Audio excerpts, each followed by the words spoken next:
Hey, what's going on, everybody? Welcome back. Droid Life Show, episode 58. This beautiful Wednesday regular evening. With me, I'm Kellen. With me, Tim, Ron, Kyle. Everybody say hi real quick. Hey guys, how's it going? Tim here. Hey, this is Ron. Hi, Kyle here. So again, we're back at a regular time after Tim and I sort of did a solo show on, that sounds really weird. After Tim and I got together and chatted on Friday That's hot. to talk about our Galaxy Loves that solo show. Wow. Great start. So anyway, we talked about our Galaxy S5 review. Tim also got his hands on the OnePlus One. We actually talked about quite a bit of stuff. So if you missed last week's show, sorry it wasn't on Wednesday, but we did do one on Friday, and we talked about all kinds of stuff. So this week, it's only been a couple of days since we did that show, so we've got a few topics to go through. We're definitely going to do a Q&A, so if you're listening live, make sure you jump onto our Google Plus page and ask us some questions, things like that. We might have plenty of time. Otherwise, we're going to talk about the LG G3 since it seems to be everywhere now. Now that we've got sort of the announcement for an event or it's unveiling, it seems like it's just leaking left and right. Now there's a rumored HTC One M8 Prime along with the Galaxy S5 Prime. It's like no one can come up with another name for the next version of a phone other than Prime now, apparently. HTC news on them potentially being successful moving forward in the 1.8 Mini. We'll talk a little bit about Verizon and how they are deciding not to overreact to the changes in the wireless industry, and it actually seems to have maybe hurt them a little bit last quarter. Some other things, apps, games, if we have any, and yeah. So again, thanks for joining us. Let's start first with G3 talk. So LG G3, we're going to talk about it for probably the next handful of weeks because it's going to be unveiled on May 27th. LG has told us as much, and we'll be at one of the events to bring you all that coverage, hands-on, all that good stuff. We're apparently seeing a phone that maybe doesn't have a glossy back, or it does. I think it was EvLeaks this week tweeted a picture that said no more fingerprint magnet, and he showed this sort of brushed metal-looking back. Although previous pictures we've seen sort of show a glossy white or black or gray version, so who knows exactly what we're seeing there.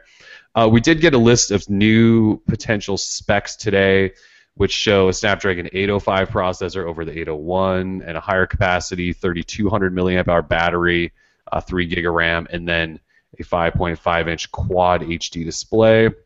And just before we came on air, actually, LG announced that their next flagship will have a 5.5-inch quad HD display. So that's confirmed.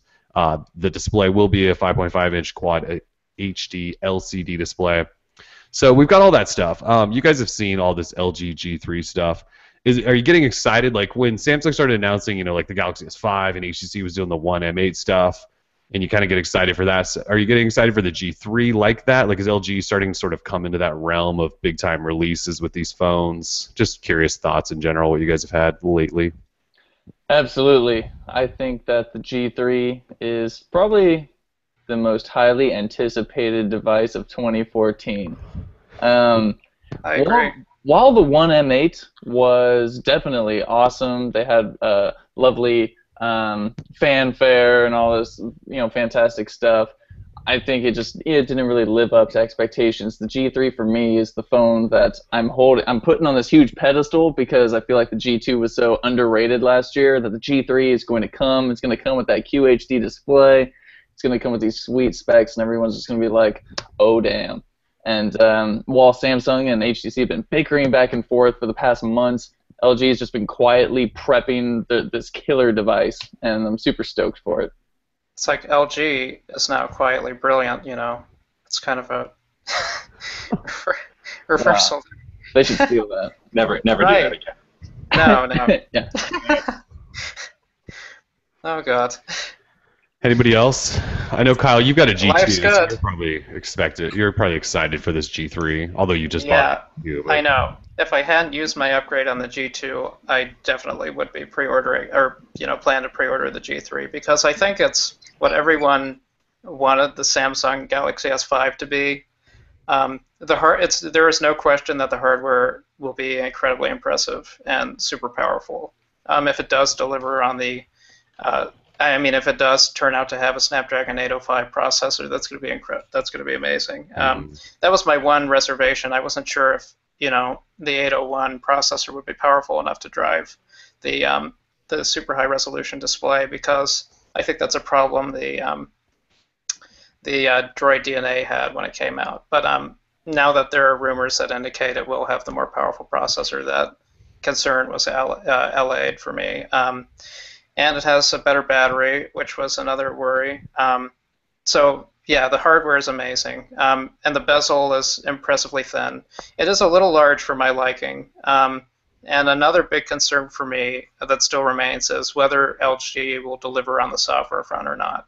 I mean, we've seen glimpses of their new interface, and it looks really refined. But I think it looks ugly. I kind of like it, actually. Well, I mean, compared to... It looks childish. It's got to be better than Samsung. Hold on. Have you used a G2 in a while, though? I mean, that stock interface is horrible. It's really That's bad, horrendous. I thought it was one of the worst. Yeah, I just liked it more than I liked the Sense, you know. But I don't like the new icon look of the new G. Like, it just looks very boring. Like, I'm just gonna throw a launcher on this immediately. Honestly, well, I mean, and that's your prerogative. But oh, it is. No, anything would be better than the G2 interface. But we'll have to see how much better the software is. Totally, I agree. That definitely might hamper usage or usability. I think, I don't know, for me, like, I'm not very excited about it, and I think the big reason for that is that I didn't care for the G2, which I've used. Hey. The reason why is because I don't, like, from my perspective anyway, I don't think LG has done anything that totally blows Samsung out of the water. I think their software is worse than TouchWiz or whatever Samsung's not calling their software these days. Like, it's on the G2, it is definitely more annoying and inconsistent in weird ways. So, hopefully they'll improve that. But like from like a general consumer standpoint, like, I don't think that LG is offering that much that would make the average consumer go, oh yeah, I'm gonna get an LG phone instead of a Samsung phone. Like, so far LG has done a lot of copying of Samsung, not a lot of innovating.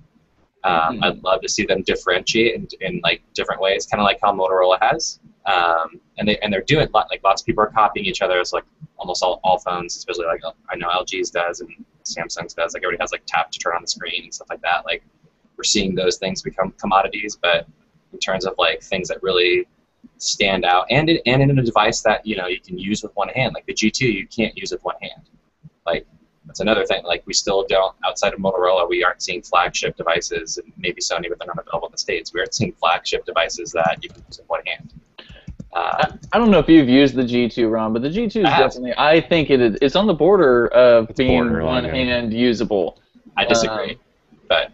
Come on, bro. Your hands are like twice as big as mine, and I can't remember that. You've seen my hand. His hand's used to doing this all the time because he has an iPhone. Yeah. And our hands are used to doing this, so Exactly. this is normal. Yeah, It's like iPhone grip, Android grip.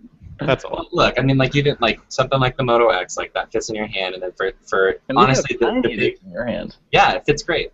Like, with the G2, like, it's big enough to where it's uncomfortable for a lot of things. You're gonna get carpal tunnel having to like, jack up your fingers so badly, like trying to use these small phones, dude.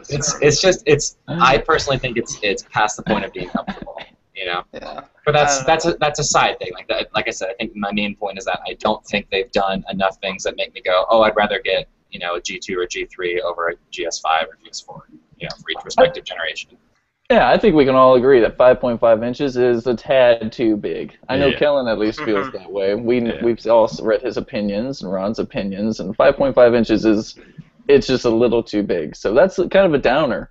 But I mean, you can't say they're not trying to innovate, And I know that some people may say that a higher resolution display is not innovating, but throwing a QHD display on a smartphone is pretty darn awesome.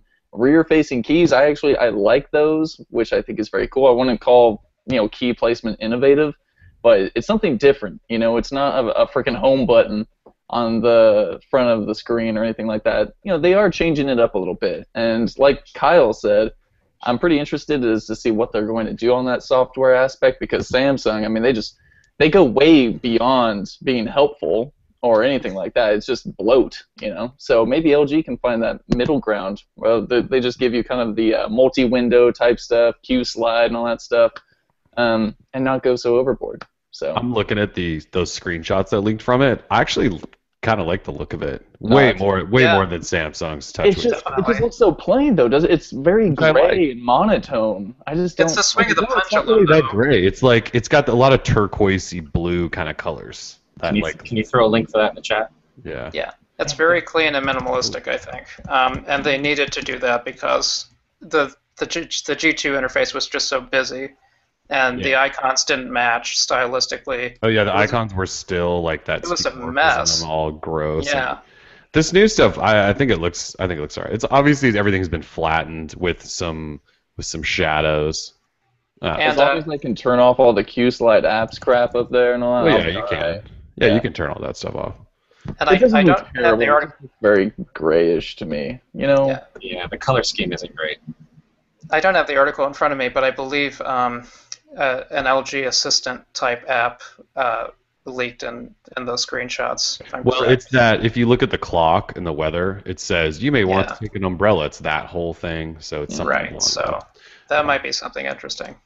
Yeah, I think the only thing that is turning me off, and like you guys mentioned, this is the size. So LG announced again tonight that they've gotten a 5.5-inch Quad HD display approved, and it'll be in their next flagship. So we were also talking before the air about how the Optimus G Pro or G Pro 2 or whatever their other phones are, they featured 5.5-inch displays. So now the G3 has the same size display as those devices. Just we're no longer in the.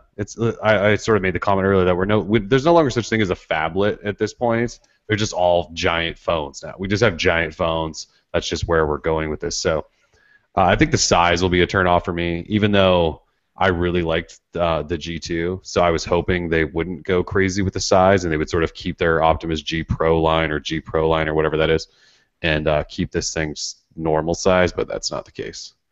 Nope. It's going to be big. But what did we say in their announcement? It's 1.15 millimeters of bezel. Is that what that was? 1.15. Yeah. So this new display has 1.15 millimeters of bezel. And if you think about the G2, which was all display basically, it had 2.3 millimeters of bezel. So they've shaved off more than 1 mil. That's just insane. So it's going to be all display. It could be kind of cool. I mean, for a 5.5 inch, it'll be the smallest probably 5.5 inch device, which I guess is something.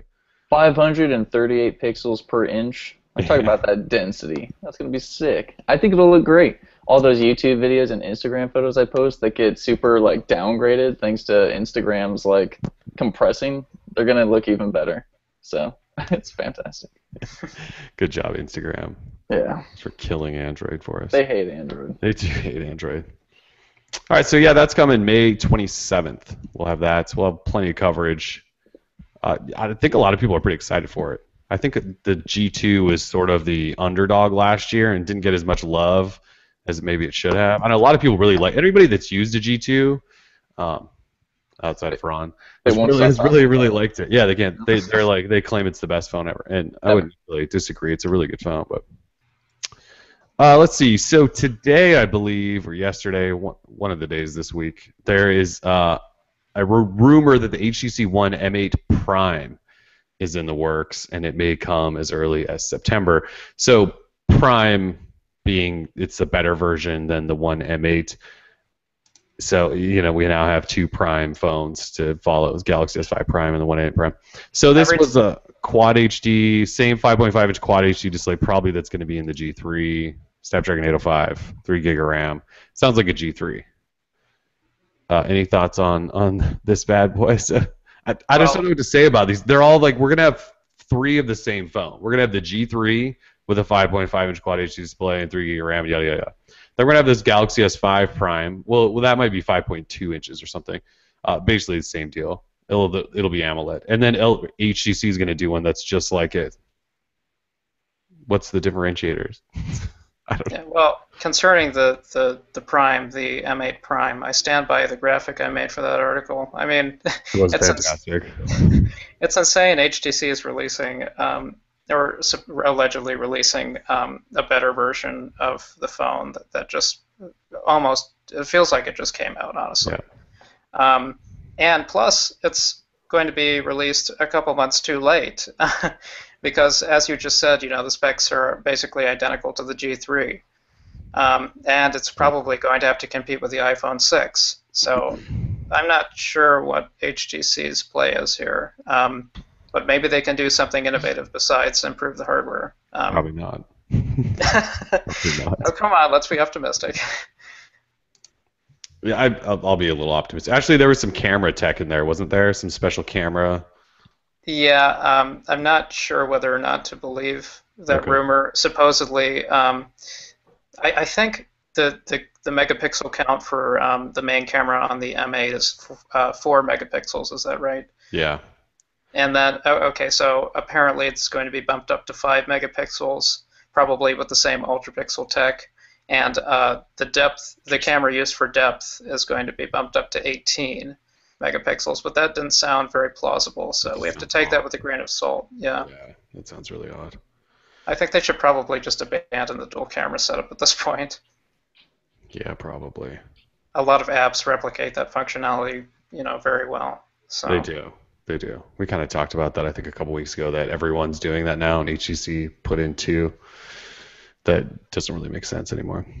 The timing was bad. It should have been in the first HTC One. Well, and then you did. Well, I think if they could demonstrate that it was higher quality than doing it with all software, which is what everybody else is doing, then that might make sense. But I don't think they can demonstrate that. Yeah, at this point they haven't necessarily demonstrated that, and they could maybe make it better with updates and stuff. But like, well, they might need to have like a camera sensor that's, I don't know, maybe takes pictures bigger than 4 megapixels. Yeah, that would. I think the problem is everyone is looking for good enough. These are not camera aficionados. The people taking pictures with their smartphone that they're uploading to apps. So for people who are actually knowledgeable about the tech, I'm sure that appeals to them. But for everyone else, it doesn't really make a difference.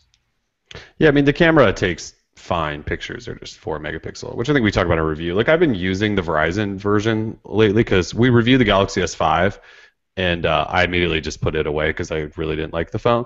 And so I picked back up the M8, and it's been fine. And it takes good pictures. They're just 4 megapixel shots. So yeah, so we'll see what's up with this Prime thing. Like you said, that'll be a few months after the G3.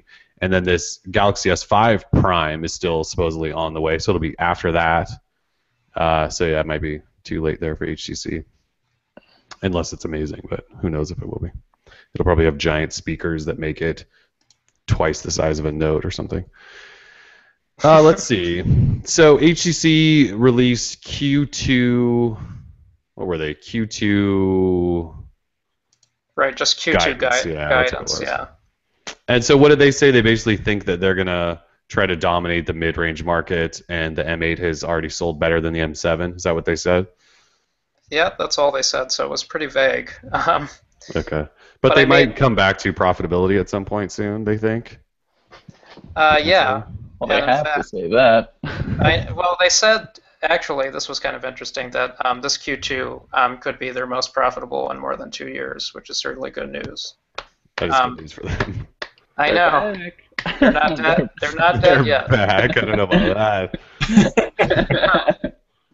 They're still on life support, but no, the mid-tier stuff is not that interesting, honestly. I mean, we could see a new Desire device. I think the Desire 816 or something in Europe. But besides that, they didn't really. There weren't much in the way of interesting tidbits. Okay. But the fact that they said they might actually make some money is good news for HTC. Definitely good news, yeah. Yeah. Making money is important for HTC. It is, especially since they said their best quarter in how many years? Did they say 2 years? 2 years. 2 years. But they've been losing money for 2 years. That's right. Right. Yeah, so instead of losing hundreds of millions, they might just lose like 80 million or something next quarter. This quarter. Yeah. They're the reason it started getting sad to do state of the Android. Every year, every couple of years, because they just kept sucking. They just kept falling off the face of the earth. Along with everybody else, let's be honest. It's not like it's been great for anybody besides Samsung.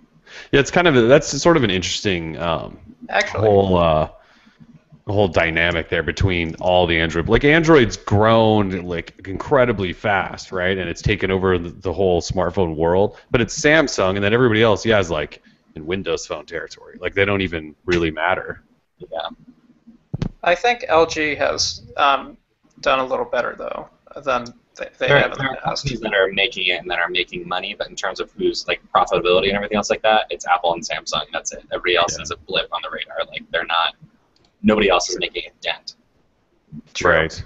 Yeah, I think LG's doing better and better. Well, I think they've had some up and down. LG is, They've and done okay. Sony has a ton of phones, and Sony's able to stay profitable. But it's all these like Motorola and HTC that were losing money every quarter. Right. It's one thing to be like, at least making enough money so that you're meeting expenses and all that. These guys are losing money every quarter after quarter after quarter. That's the danger. Mhm. So. Yeah, so hopefully they think they can stop that, and they think they're going to take over the mid-range market, which Motorola is apparently already taking over. So we'll see. Good luck there. And speaking of that, the HTC M8 Mini is apparently on the way, and we've got a first press shot of that, and there is no duo camera on it. Just a single, we believe 13 megapixel camera is the rumored specs there. 4.5 inch 720p display, gig of RAM, Snapdragon 400. 5 megapixel front camera though, and yeah, single sensor, 13 megapixel camera on the back. So I wish this phone had a full HD display and 2 gig of RAM, and I'd probably buy it because it'll actually be a decent size. Yeah, I Yeah. wish What companies. Go ahead, Okay. Ron.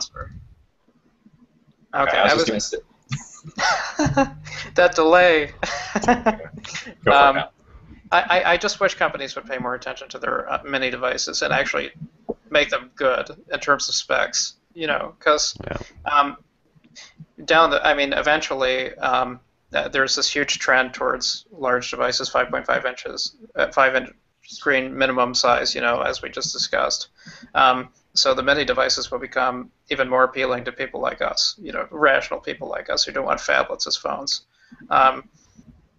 So it'd be nice if they were just shrunken down versions of their, flagship counterparts. But for some reason, these companies feel like associating the smaller size with worse specs and a cheaper price. Well, it's because they push them all into, emerging markets and things like that, I think. Right. Unfortunately. Well, not the last Mini. I mean, the last Mini was on AT&T, right? Oh, the last HTC One Mini? Yeah. Yeah, So I mean, maybe like the I think- S4 Mini and the S3 Mini were everywhere too, but they're They just- phones they can sell for cheap, right? To get in. Yeah, they sell hands for of- cheaper. But I Yeah. think, would you, I think here's the question. Would you get a Mini, HTC One M8 Mini, terrible name, over the Moto X? Only if the specs were, like I said, slightly bumped up. I mean, the display is essentially Because the X isn't known for its specs. That's the thing. Really, the thing that makes the X the perfect phone is having a good camera. And if this has a better camera than the X, and it's in that same kind of size range, that then becomes appealing, in my opinion.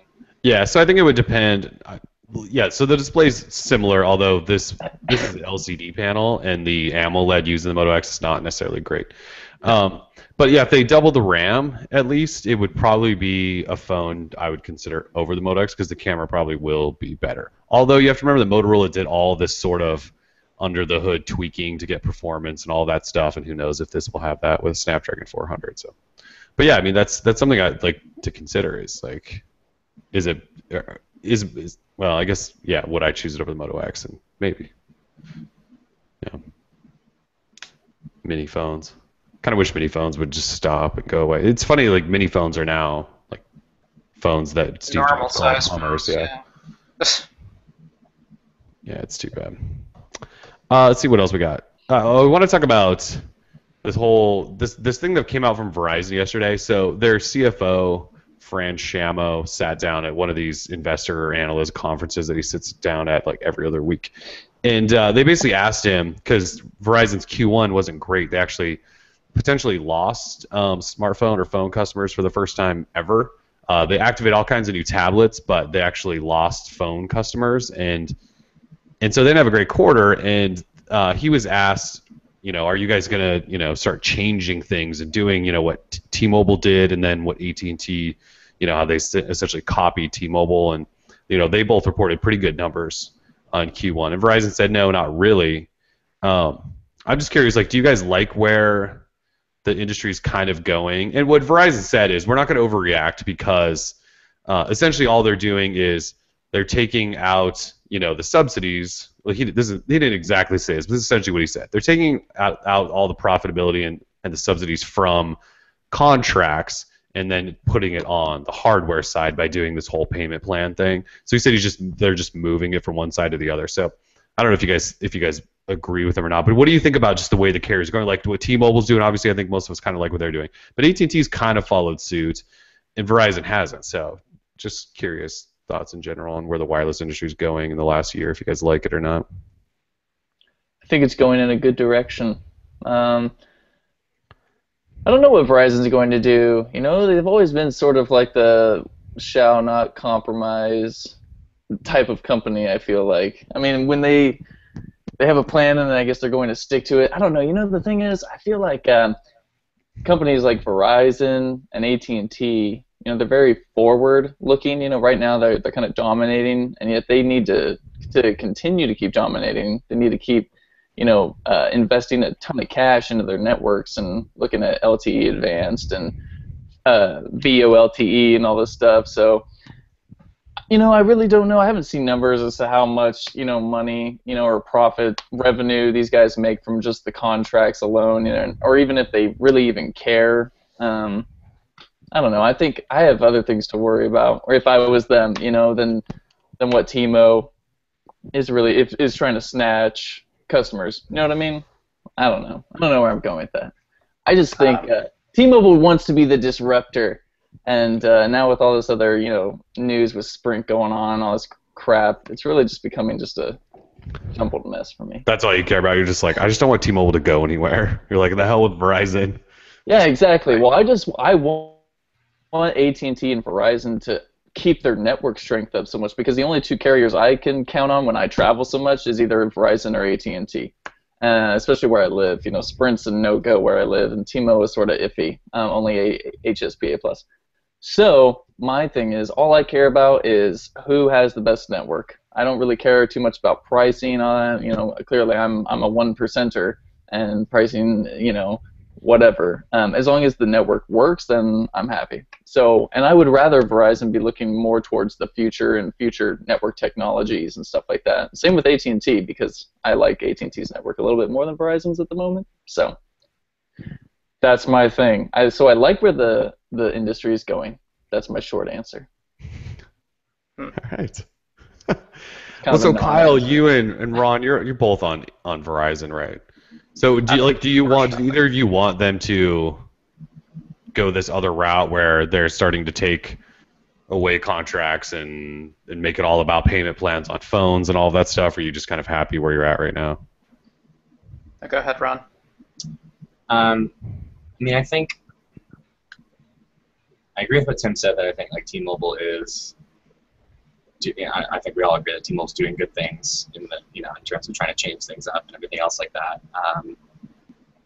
I don't like, and also that they need to be maintaining their networks and things like that. I'm starting to see more and more people complain about Verizon's network, especially people that have a Verizon device and an AT&T device, and saying that, hey, the same, especially in trouble areas where AT&T used to be an issue, now Verizon is.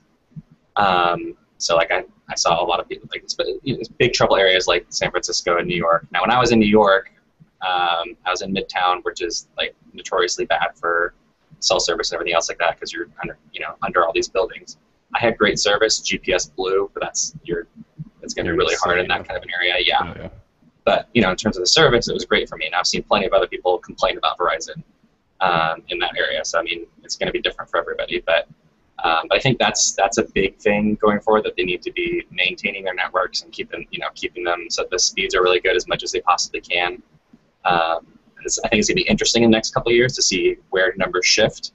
I think we saw a lot of people going off of AT&T and going on to Verizon because of claims that the network was better and stronger, and I think we got a lot of people come on Verizon, and that damaged the network, or not damaged it, but it increased the load on there. But in terms of like changing how getting rid of subsidies and pay plans and all that, like I don't want anything to do with that on Verizon. I have no interest in that.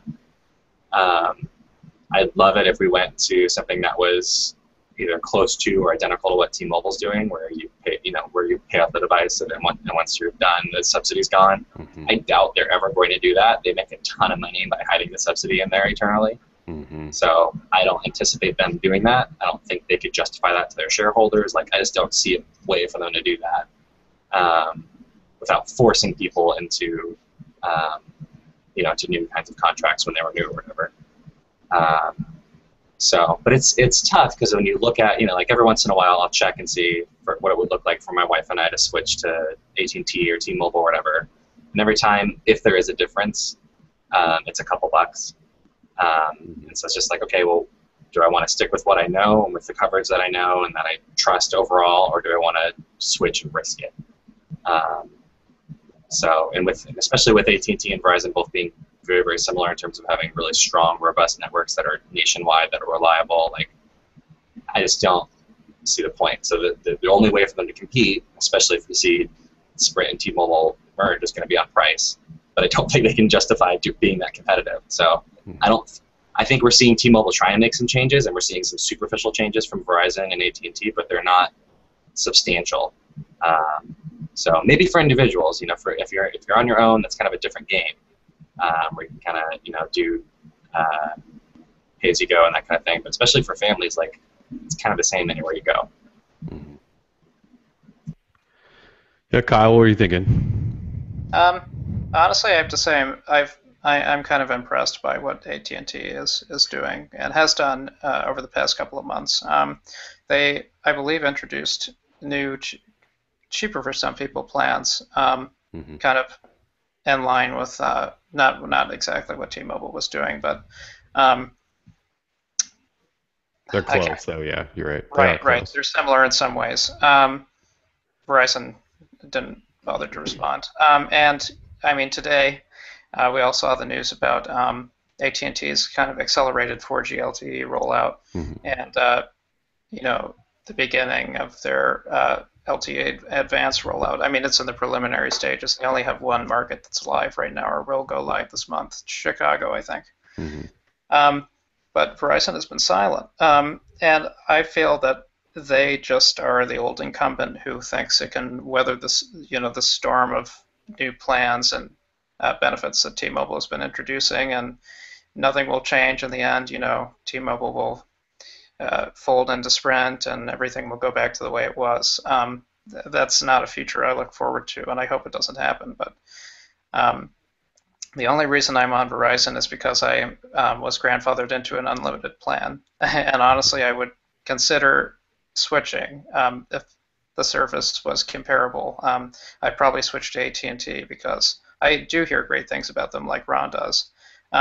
And I was shocked, actually. I visited San Francisco not too long ago, and it was kind of the first time I realized that, maybe Verizon's signal isn't as great as they say it is everywhere. I know, the city is tough for all carriers because of interference with buildings, concrete, etc.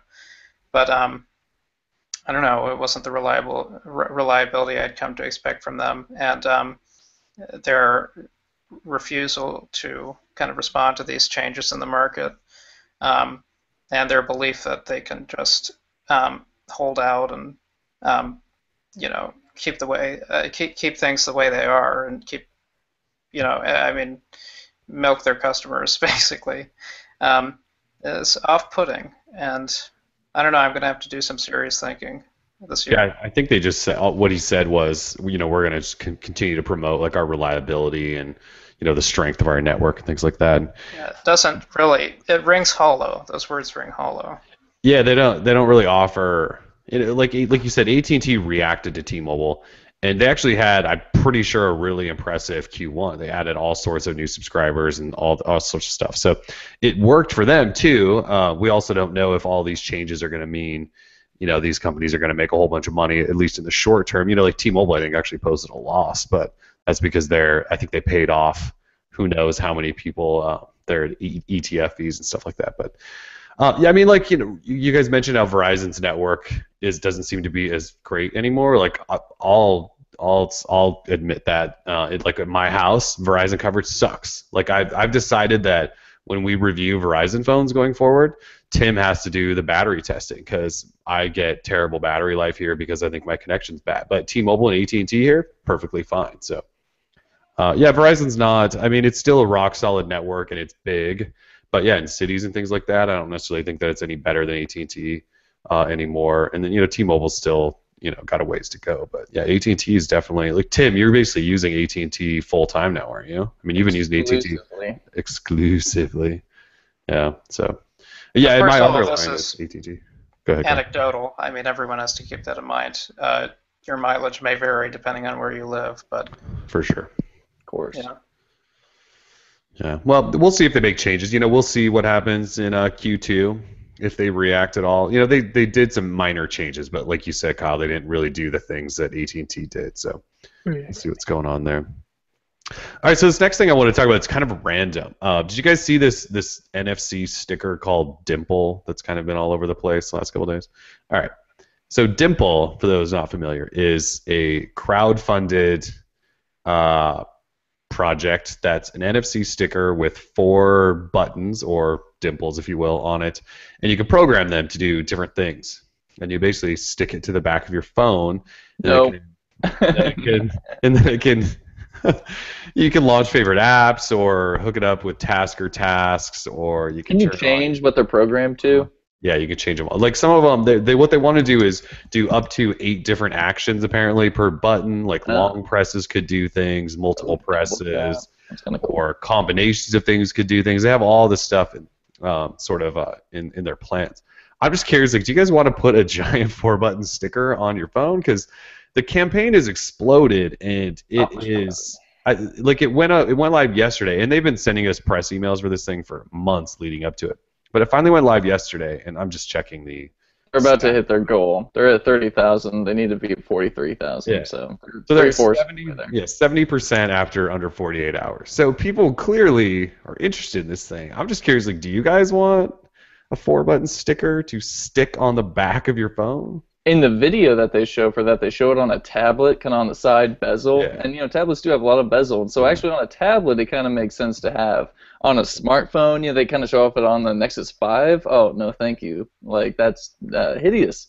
But I think in certain use cases it would be cool. But for sure on the tablets, I like that idea a lot. Just not on my smartphone. I mean, everything's already super accessible on my smartphone anyways. I don't need a button to make it any easier. So. Well, and they show one of the pictures shows a red Nexus 5 with a white giant sticker. It just looks like a Band-Aid on there. Meet Dimple. That's not the way I want to meet it. That's not. That's. Yeah, I don't want to put a giant. People just seem excited. So, are you guys? Well, a sort of broader question. Do any of you guys use NFC regularly? Is it something that's a part of your? Okay. I disable it there. So when Samsung tried to push their Tactiles, I think they were called, their little NFC stickers, I had a few of them because they sent them to us like in a review, and I stuck one like on my desk and put my home Wi-Fi on it. So I figured if I could come home or not, I would just tap my phone on that. I never use the thing. It's like on the other side of my desk now because I rearranged my office and I just forgot about it. It's one of those things I never use unless, like, if I'm riding the Max, which is our local sort of public transportation, you can use Google Wallet to pay for Max passes, and so I use it then, but that only happens like once every couple of months. So is NFC a failure, is that what we're saying? Right now, yes. It's still. Well, thanks to Apple. If Apple would integrate it into their phones, it'd be great. But retailers need some incentive to upgrade their terminals, right? Yeah, exactly. Because Apple's where the money's at. It's unfortunate, but it's extremely true. Yeah, no one will. Ron would agree with me. It's true. It's statistical. Like, that's where the money's at. It's scientific. I'm a freaking mathematician. It's scientific. Absolutely. If Apple did NFC, there's no doubt that there would be a NFC pay terminal everywhere. Oh, everywhere, for sure. Absolutely. Yeah, but they want to own the whole experience, so knowing that it was Android first means they're never going to do that. Never going to do that. That's why they're doing, what do they call them? They have something that's like it, basically. I forget what it's called now. It's iBeacon, right? Yeah, iBeacon. iBeacon. It's basically the same. It's the same idea, at least. You could use it for all sorts of similar use cases, but it's, but they control it. Yeah, and they put those in baseball parks and like sports arenas and stuff like that, right? Stores, yeah. So in theory, you could have popped up with ads and things like that, and it'd be the same thing for What a bunch of bubble. Yeah. I just don't like how Google needs to take advantage of of iBeacon. their weight. No, not iBeacon. Put iBeacon in the next Nexus. Yeah. NFC it seems like such a powerful yet underrated tool, for selling goods or just going places. Wherever you see like the Google Maps sticker on a business, you just go up and those stickers are NFC. You just stick your phone up and it automatically checks you in and stuff. I mean, there's just so many neat little ways you could kind of integrate beyond just checking in and crap like that. The thing is though, you have to find a sticker or something, right, that's NFC enabled. It has to be programmed, so you have to have somebody to program it, and then you have to physically touch your phone to it, right? Where it'd be easier if you were in a restaurant and you just use an app or something to check in rather than physically touch. When Google launched this program in Portland that was a complete failure for Places, and they put all these Places stickers in I think that was back in the Nexus S days actually. They put all these Places stickers in all these business windows, and you were supposed to check in, so you'd walk up to the front of the restaurant or business and touch your phone. The Nexus S was the only thing that used it, I think. And you could check in, and it didn't even really check you in. It created an NFC tag or something on your phone. It was the jankiest thing ever. But I mean, that became a pain in the ass, and no one wanted to walk around and find things. I don't know. It's an interesting or semi-decent idea, NFC, but I don't know that when you ask somebody to have to physically do it, where they have to move. We're all lazy. I just don't know that it'll ever catch on. And the problem is it's not easier than swiping a credit card, and it needs to be if people are going to use it. So I have to give Apple credit. iBeacon is a lot simpler. You just walk into a store. Credit. I know. Yeah, we're stupid. Get enough credit already. Give them credit. Give them more credit. When we go to the smartphone, is that what you're talking about? So whenever we go to the trade shows, CES especially. And Google I/O as well. They started incorporating NFC into our name tags. So whenever we go up to a booth or something like that, all these people, they just take their phones or and they scan our badges, so that way they know we were there and all that. I mean, there are neat ways where NFC, the user doesn't really have to do anything. As long as it's something that's completely persistent. But somebody has to do something. There has to be physical contact. That's the thing. Yeah, well, make the business person do that. I'm not getting paid to swipe NFC. Right, but the human still needs to do that. It's like having a gas attendant. That's not helpful. Somebody still has to do it.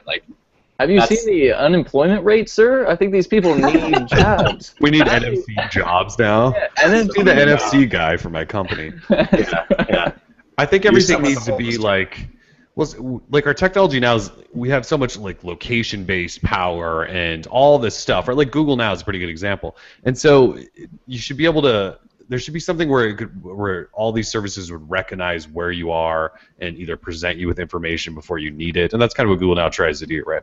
Maybe present you with the information you need so you can pay. If I walk up to a terminal, and maybe it's a Bluetooth, LE thing combined with NFC, I have no idea. But you know what I'm saying? You walk up to a terminal to pay, and your phone's already ready to pay, rather than I have to tap this thing and then punch in my PIN and then hope the cash register person knows that I'm using NFC, and then maybe they hit a button and who knows. I mean, it's the worst process. I don't know if you guys have ever tried to pay for something with your phone. It's terrible. The taxi cab experience. At Starbucks, it's great. At Starbucks, it's fine. That's because you're using Apple's app or something, and it works. You can use the Starbucks app or Passbook, yeah. But that's the thing though. I think that's the difficult thing with NFC and any technology like that. Even iBeacon is going to face this. Is if it's something that the user has to do, and that there's, especially if there's some sort of exchange where there's a cashier or whatever. It's not just that the technology has to be there; it has to be implemented correctly and work consistently. There's a culture change there, right?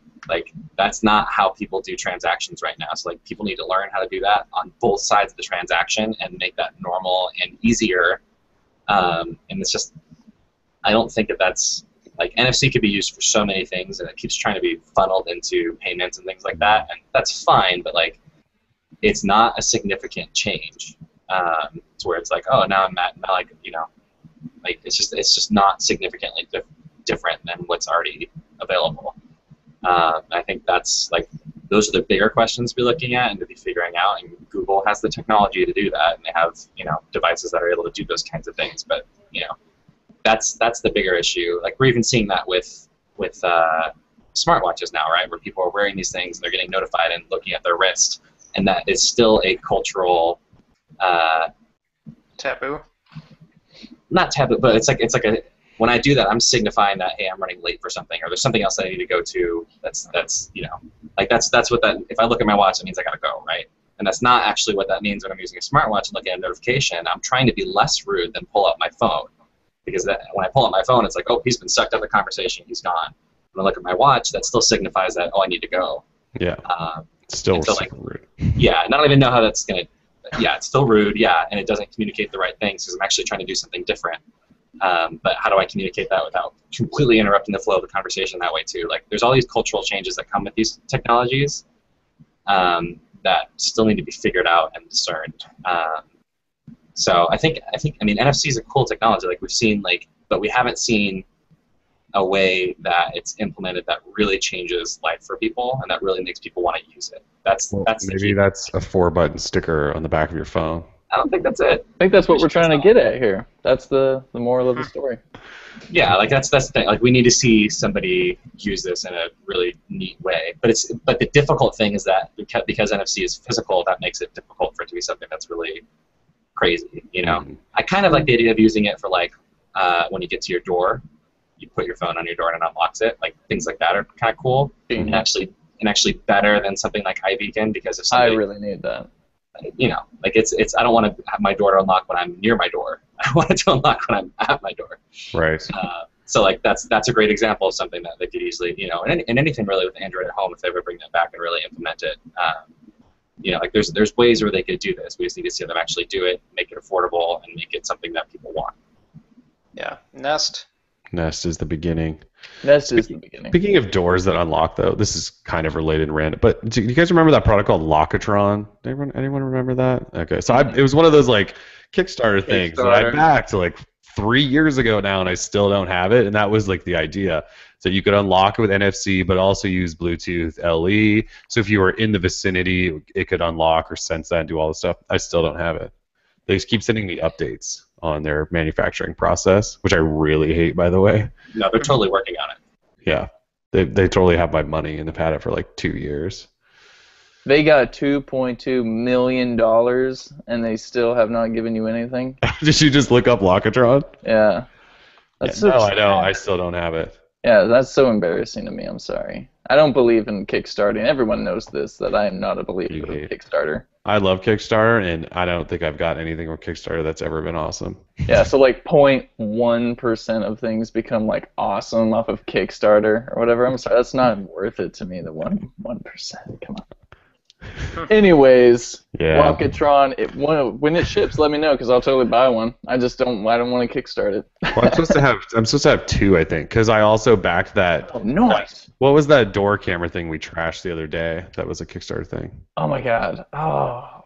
What was that thing called? You said a neighbor of yours bought it too. Yes. Oh man, this is gonna piss me off. Yeah. Sky. Anyways, no. That thing. So that terrible camera thing. They did a combo deal where you could get a Lockatron for cheap. So I'd already backed Kickstarter Lockatron, but then I did this front door camera terrible thing, and so it was paired with a Lockatron. So I actually have two that are 3 years behind. Anyways, now you're looking it up. Yeah, because I can't believe I forgot. We were talking crap about it all day. Yeah, we just trashed it the other day on air, I believe, because it doesn't. Probably. Yeah. All right, we're opening up Q&A. So if you guys have last-minute questions, feel free to jump in the G+ area and do those. The one that's good is called Sky Bell, but I forget the one that's bad, which is probably good. You don't want to remember the bad. Oh, here we go. AMOLED, LCD, or IPS displays. Can I go Super AMOLED? Well, yeah, same thing. Anyone want to start there? Ron? I feel like I would just kind of put that between LCD and AMOLED. AMOLED, yeah. I think. At least Samsung's AMOLED. Yeah, the Galaxy S5 screen is amazing. Yeah, I'm not a huge fan of the LCD. I used to have a GS4, and I'd definitely say the quality was better. maybe I don't know what it is exactly. It could be viewing angles, and also this is going to sound strange, but I just don't like how you can kind of see not the pixels necessarily, but like the backlight, the technology of the backlight or something. Yeah. I'm not describing it very well, but I like know what you mean. and the sun, you can see like all these little dots, and it's like I sound like an idiot, but Oh. No, I know what you mean. it's just annoying and strange coming from AMOLED. I've had AMOLED screens for a long time. I had the Galaxy Nexus before the S4, and yeah, And that screen was Yeah. not great, but no, it wasn't. than But nothing. was that the first HD? it was 720p. Yeah, so Anyways, Ron or Tim, is AMOLED or LCD? AMOLED. Oh, another AMOLED. The new AMOLED, not Right. so much, The not old the one was kind of crappy. not the oversaturated, janky AMOLED. the diamond The pixel Super arrangement. AMOLED HD. That's the one I like. Not the what was the pixel arrangement? All the old ones that we hated that Motorola used to use. Pentile. Pentile. I Oh, forgot God. about that word because That they was finally the best. moved on from it. But yeah, we used to talk about Pentile every time a phone came out. You I would got so bash sick of it. every time. Well, it was like the worst display technology ever. Like I remember the Bionic. If you were in the app drawer and you flipped once, you just see the whole thing like shutter across your screen. Oh, yeah, I yeah. just couldn't keep up. It was so bad. It just go. Oh, it was so gross. No, that was the supposed to effect. happen. Yeah, that was the effect. That was Moto Blur. That was What was it? That's Moto Blur.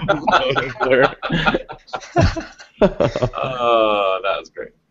Ron, you're using an LCD. What would you prefer? The dots do bother me, but I thought I was like the only person in the world that noticed that. But No, what are they? Do you know, Ron? I have no idea.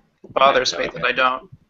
Oh, I know what you guys are talking about. Yeah. So Yeah. I don't know what those are either, but you're talking about like in the perfect light. If you kind of at an angle, you Yeah. can see this arrangement. I see them It looks all like the a time, grid though. almost, right? Yeah. Yeah. I mean, they don't like obviously it's not like hindering me from using my phone, but Right. I see them and I'm like, oh, that's weird. So, but I think like I agree that like with the most recent AMOLED, I think that's probably what I would go for. So Tim's trying to see the grid. I see it all the time, like in the sunlight, like Yeah, when you drive. you gotta have the I see right- it all the time. And I'm always like, what is that? And I just figured it's for the touch sensoring or something like that. it might be the I was like, what is digitizer. Yeah, I don't know. I think it Yeah. is something like that. Because I complained about it once doing a one of those tempered glass protectors, and Yeah. everyone told me what it was, and I just can't I actually really like the look of the grid on there. I think it kind of adds like this almost like add some effect. yeah, Like a it's It tells you where you can touch. You can touch here. yeah. Like, oh, this is neat. Yeah. Digitizer makes sense because I think Samsung binds the digitizer to the screen now, right? Don't they? The display. Yeah. So They might, yeah. right, that makes sense. Okay. Yeah. I would say I will go with AMOLED as well. I've loved AMOLEDs for a long time. And the Moto X, even though it kind of has a yellowy AMOLED, it does cool things like with active display and stuff. Because you can light up individual Right, which is pixels. sweet. Yeah, you can't do that with You LCD. can't do that in LCD. So, which is why I thought Samsung was going to copy that feature in the Galaxy S5, and they totally disappointed me. Hmm. I'd go AMOLED. All right, what else do we got here? Does anyone see a question before I read them all? No, you gotta read them all. Wow, this There's a lot of questions. Brandon guy has a lot of questions. Yeah, Brandon, boy, you're just gonna I have to recognize him from somewhere. hit us from Twitter probably. I see him on Yeah. Twitter a lot. Oh, the tweets. Shout out to Brandon Brandon Griesel. and Gabe Counts. We have a question from the chat too. If you run out. All right, give it to us. What is it? Reading through other ones. Okay. Thoughts on the software? I mean, thoughts on the OnePlus software? You know, the customized cyanogen mod. Oh yeah. Well, we talked about this on Friday, and for anyone who missed it, I think I just summed it up with meh. Like I have to wait until we really get like a good hands-on with it. But for my initial impressions and all the forced closing I saw, it was just not. It was not ready for my eyes. It was not ready for anyone's eyes. It has some work to do. Although I'm sure it's on the right track, though. I What just about haven't the, used CM in so long that I don't know. I'll have to spend some time with it. What about the voice, the touchless voice? That you can activate with the screen. Yeah, you off? want to hear this embarrassing story? So these guys, these clowns, giving me this demonstration at this event, dude. He was funny. That's why I'm calling him a clown. But he was trying to demonstrate the voiceless control, and he just kept repeating himself. Touchless control. Yeah. Touchless control. Excuse me. What did I say? Voiceless control. Just looking at him. My phone has that too. Yeah. I'm sorry. So touchless control, and he keeps saying they hadn't programmed it yet. All they had was you had to say "Hey Snapdragon" or "Hello Snapdragon" or something. Oh God. He said Snapdragon like 100 times, and it was not picking up It just couldn't anything. work. Yeah, and then he was like, "Well, let me try OK Google." And he's like, "OK Google," and my Nexus 5 kept turning on, and I was like, "Well, this clearly isn't working," and so let's just move on. So That's really disappointing. I don't even know what to think of the OnePlus One yet, because if you ask me, I haven't even seen the darn thing. So I haven't seen it from what they're probably going to try and market, at least, you know. So we shall see. So far, I give it about a 5, 6. I don't know. Ecosystem 2. Out of what? Ecosystem score. Out of 10, of On a course. scale of 10. What else do people score on? Yeah. No. 100? Yeah. Okay, so here's one. We kind of talked a little bit about this, but just quickly, LG G3 or new Moto X, which one are you more looking forward to at this point? Oh, gee. Oh, God, that's tough. Well, wait. Moto X Plus 1, I don't even know what that is. Well, ignore the plus one. Let's just say G3 or new Moto X. Oh, okay. Oh, that's such a good question. Ooh, I'm going to have to lean towards the Moto X. Sorry, LG. I mean, as much as they paid me to love the G3. I'm really excited for the Moto X. The Moto X was clearly my favorite phone of 2013, so I'm going to have to carry on the hype beast and just hope that Moto can come back with something equally as awesome, if not, better. So, Moto X. I hope it's small. Moto X for me. But Smaller that's not than 5.1. surprising. Yeah. My next phone's gonna be an iPhone, but But you guys should buy a Moto phone. You guys should totally buy the Moto X. You should write another 1,000-word essay on why people should buy a Motorola. gotta wait for it. We gotta wait for it to come out, and then we'll just pen Then that. I'll talk about it. Just schedule that. Yeah, you might as well just start writing it now. I'm just gonna copy and paste the last one. I was gonna say, you can just swap out the name once we get there. Is that cool? That's funny. I feel good about it. Well, Kyle, we know you probably want the G3, so. Um, Or are you interested to see what Motorola is doing with Moto X? Such a fanboy, Kyle. Man, predictable. I know. No, honestly, I'm concerned about the size of the G3. I really am. I think it'd be comfortable to hold or use. So I'm going to wait and see what Motorola does. If they retain the size, upgrade the screen and processor, and maybe, add a cool new dedicated processor that does something awesome, or just, make the software better, that'd be great. So, yeah, I'll hold off. That was a good question. Thank you. Yeah, very Fuzzy good Grump. question. Buzz Grumpy. Fuzz Grumpy. All right, here's another one from Brandon that sent in 8,000 questions. Thank you, Brandon. We do appreciate it, by the way. Keep going, Brandon. Keep sending it. Do you guys think that IR blasters are dead or just gaining momentum? I would just ask, well, Ron doesn't have an IR blaster, but do you guys... Wait, the G2 doesn't have one either, does it? Does the G2 have an IR blaster? Yeah, it does. Yeah, It does. Have you guys used the IR blasters in any of your phones? Yeah, the IR blaster and the TV remote application that comes with the One M8, totally awesome, because it incorporates, it hooks up to your cable provider, TV provider, and it shows you shows that you would like. You choose favorite shows in Blink feed. I thought that was like one of the greatest things I'd ever seen. I was like, oh, sweet. So I think IR blasters are just starting to pick up. Kyle, you using yours in the G2? Yeah, I didn't before when I had the Galaxy Nexus, I also had a Google TV.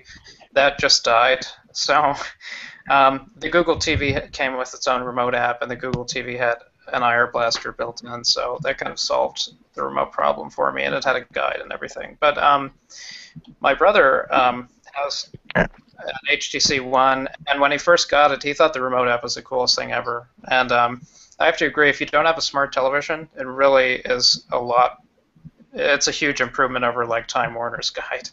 I'd use my phone to choose a channel any day over what Time Warner offers on through their cable box. So, yeah, I do think IR blasters are.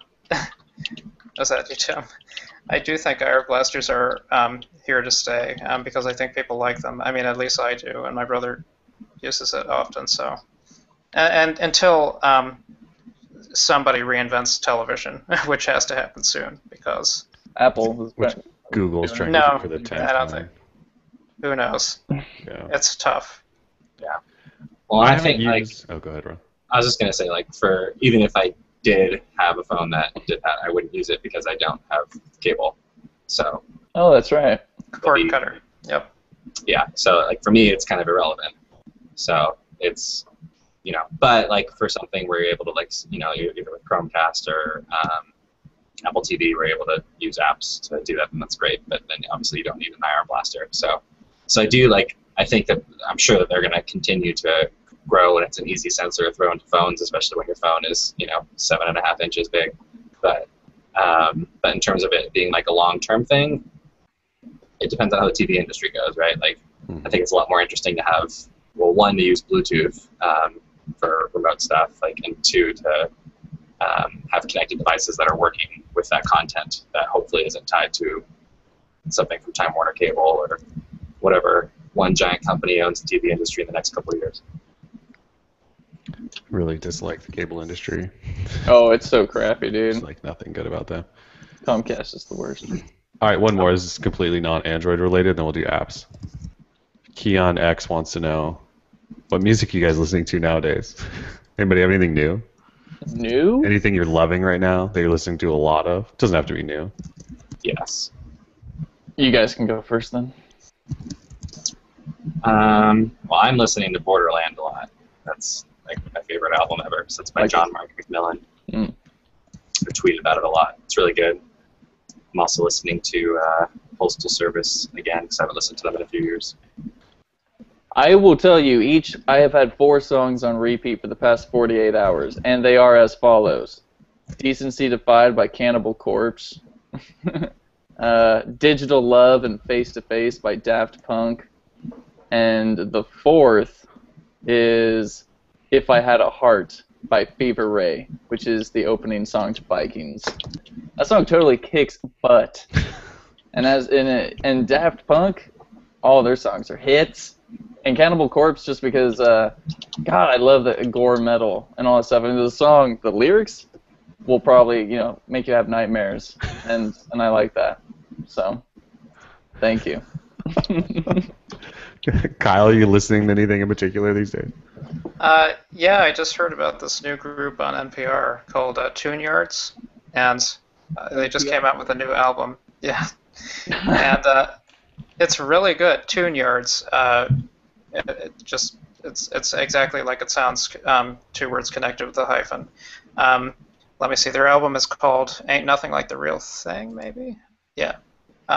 Yeah, I just found it the other day, so I haven't really, I haven't even purchased it yet. I just listened to a sample, but it's super good. I don't know what I like about it. It's like a good mix of pop, but the lyrics are intelligent. So I recommend everyone, listen to the sample on Google Play. Interesting. I'll check it out. Kellen's been listening to the new Gucci Mane and Young Thug album. Not a chance. Not a chance. But I've been listening to all this old. I told Tim I've been listening to all this old Wu-Tang for 2 weeks straight. Are you gonna chip in for their album, the Like $19 $1 one or what? I actually think I did back that thing. I did. Nice. Kickstarted an album. I mean, I have this. Yeah, it's like 200 and some song playlist of all this old RZA, and Gravediggers, and Capadonna. It's kind of intense. Not getting sick of it either. So, anyways. All right, let's do some apps and wrap up. Tim, you got any apps you want to talk about? Oh, yeah, I got a couple apps. The first app I'd like to talk about is Godzilla Strike Zone. For anyone here who is a Godzilla fan, you probably already know that the new Godzilla movie drops next week. I already have my tickets for the IMAX 3D experience. I am so freaking stoked. The 8-year-old inside of me is just like, ah. Anyways, new game on Google Play. I gotta tell you, it has a Godzilla title, yet the game, much like most of Godzilla movies, is kind of crap. I mean, it has the Godzilla factor, but there's actually really no awesome gameplay to be had. But again, like I said, it's Godzilla, so you gotta download it and at least try it out for yourself. I will tell you, if you have the Nexus 5, don't even bother because the game is like non-compatible. I downloaded, and the first app you have to do is you Halo jump into this danger zone in San Francisco where Godzilla's already come through and demolished. You have to rescue survivors, and you have to tilt your phone while you're Halo jumping. And that's just funny because I play video games and people say Halo jump. But anyways, you tilt your phone, and you have to steer clear of other Halo jumpers, parachuters, and it just didn't work. So I had to download to the Galaxy S5, and it worked on that phone. Thank God. Beyond that, it's basically like a search and rescue type game where you have to find survivors, get them back to a safe zone. And what is nice about it is that Warner Brothers could have smacked on like a 99-cent price tag for this game, yet they didn't. They decided to stay classy, make it free to download, free to play, no in-app purchases. So I really appreciate that. It's very short. I think there's like 4 missions. So I haven't really been able to get through the whole thing. It just kind of came out today. So definitely go check out Godzilla Strike Zone.